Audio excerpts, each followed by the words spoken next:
잘 지내셨나요?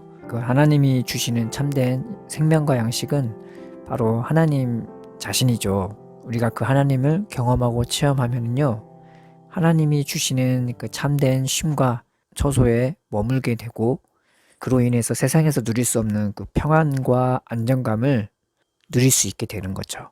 자, 오늘은 다른 말씀을 살펴보겠습니다. 세상 종교도 자신의 신이나 종교를 함부로 믿고 함부로 섬기지는 않아요. 그래서 신께 나아갈 때 자세나 태도, 몸가짐, 마음가짐에 대한 그런 예법들이 다 있죠. 그렇다면 예수 안에서 하나님을 믿는 우리가 하나님께 나아갈 때 하나님께서 우리에게 원하시는 예법이 무엇인지 한번 살펴보겠습니다. 출애굽기 20장 23절에서 26절. 너희는 나를 비겨서 은으로나 금으로나 너희를 위하여 신상을 만들지 말고 내게 토단을 쌓고 그 위에 내 양과 소로 내 번제와 화목제를 드리라. 내가 내 이름을 기념하게 하는 모든 곳에서 내게 임하여 복을 주리라. 내가 네게 돌로 제단을 쌓거든 다듬은 돌로 쌓지 말라. 내가 정으로 그것을 쪼면 부정하게 함이니라. 너는 징계로 내 제단에 오르지 말라. 내 야채가 그 위에서 드러날까 함이니라. 자, 이 말씀을 통해서 이 두 가지를 먼저 살펴보겠습니다. 첫 번째 우리가 유념할 것은 흙과 돌로 단을 쌓아야 된다는 것. 두 번째는 은과 금은 쓰지 말 것. 자, 여기서는 은과 금은 쓰지 말라고 했어요. 그런데 하나님이 우리와 함께 거하실 성소를 지을 때는 은과 금을 막 쓰시는 거예요.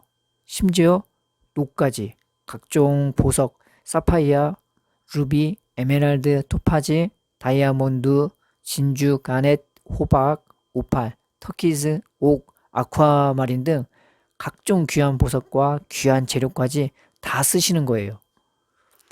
그럼 이게 앞뒤가 안 맞잖아요? 이 말씀을 우리가 어떻게 해석해야 할까요? 자, 하나님이 우리를 사랑하시는 것은 우리는 알고 믿어요. 그런데 그런 하나님의 신실함에 반하여서 우리는 신앙생활을 하면서 우리의 연약함도 완악함도 동시에 발견하게 되죠. 하나님은 신실한데 우리는 신실하지 못하고 심지어 그럼에도 부어주시는 주님의 은혜도 우리는 감당을 잘 못하죠. 그리고 잘 잊어버려요.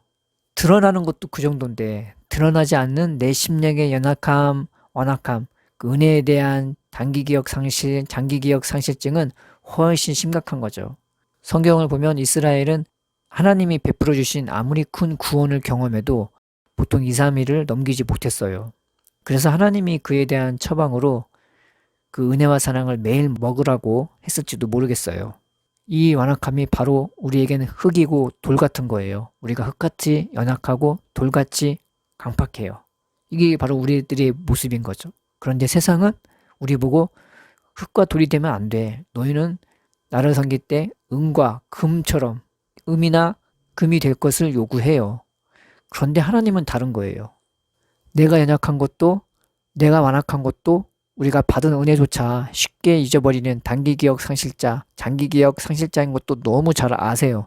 심지어 그 드러나지 않는 우리 마음속의 연약함, 완약함도 너무 잘 아세요.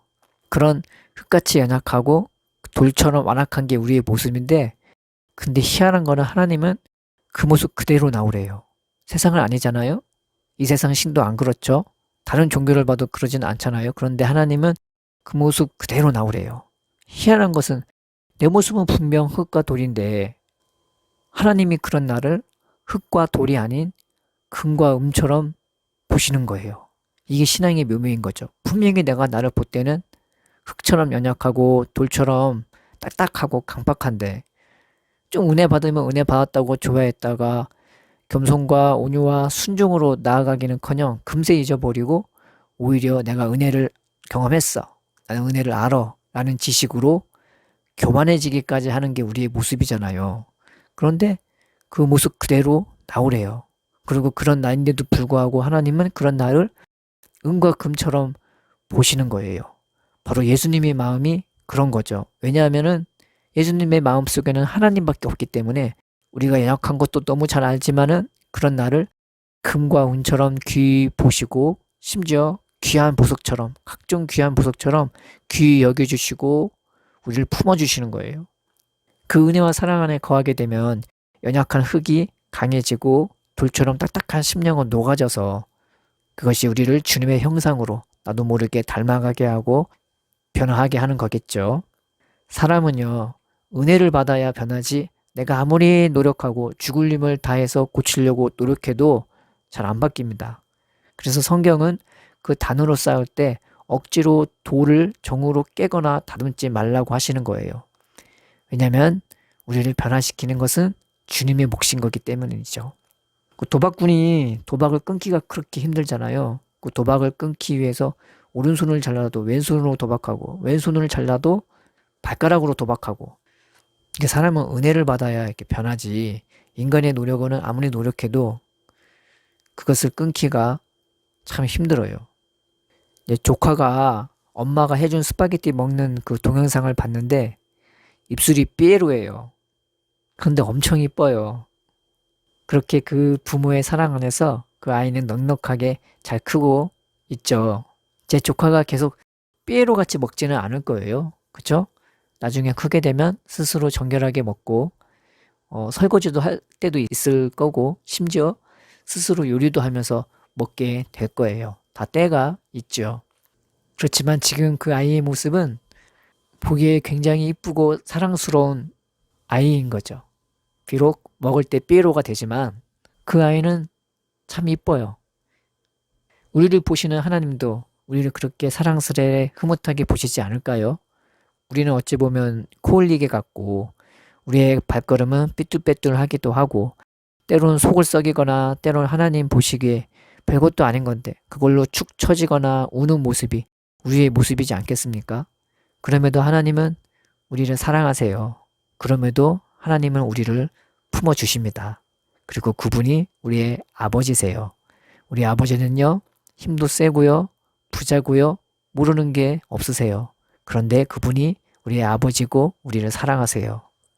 내가 흙과 돌인 줄 아는 것도 은혜입니다. 그리고 내가 변화돼야 하는 것도 또 변화될 줄 아는 것도 은혜입니다. 그러나 그 무엇보다 우리를 사랑하시고 품어주시는 그 하나님의 넉넉한 품 안에서 그분을 아바라 부르면서 하루라는 삶을 만끽하는 그 우리가 되었으면 좋겠습니다. 그것이 진정 최고의 은혜이기 때문입니다. 오늘도 주 안에서 평안하세요. 주님이 우리를 사랑하십니다.